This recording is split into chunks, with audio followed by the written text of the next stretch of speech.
ML Sports Take brought to you by Platinum Auto Sales of Central New York, Brewerton, Ace Hardware, and CH Insurance. In your corner, CH Insurance. The Yankees, they are close to postseason baseball right now, trying to close the American League East. They start their final road trip of the year tonight in Seattle. And one thing that has actually been, for me, very surprising has been the New York Yankees pitching. I didn't see this coming from Carlos Rodon, who had a brutal start to his Yankee tenure last year. But a lot of the pitching is hung in there. I mean, Garrett Cole isn't his Cy Young version from last year, and obviously he started the season late with the injury and all the rest. But I did not see this much success. Now, they have guys coming back into the bullpen the last, week or two.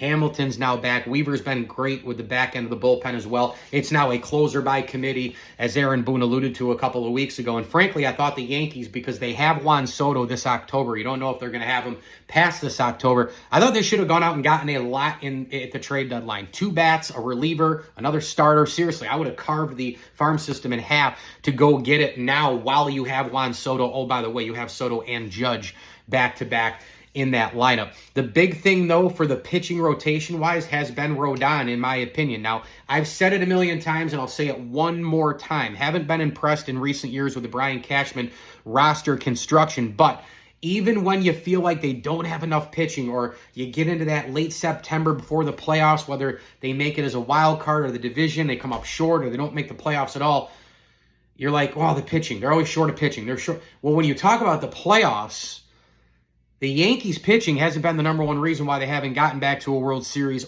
and or won one.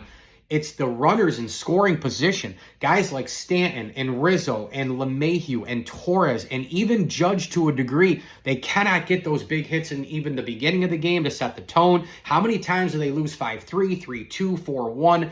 All the time. And you see runners in scoring position, 1 for 11, 15 guys left on base. You see that same storyline all the time. Can the Yankees change it? Can they turn the tables? Can they change the narrative this time around?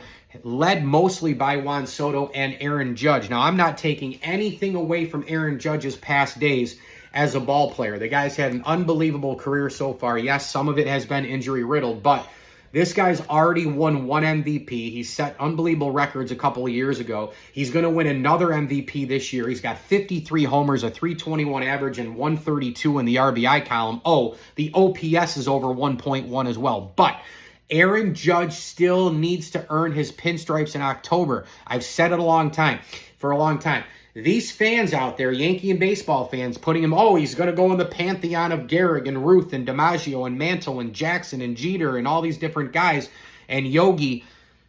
No, he's not. If he can't perform in the playoffs at least a couple of times in his career, he's going to go down with A-Rod more than anybody. Your bread is buttered in the Bronx.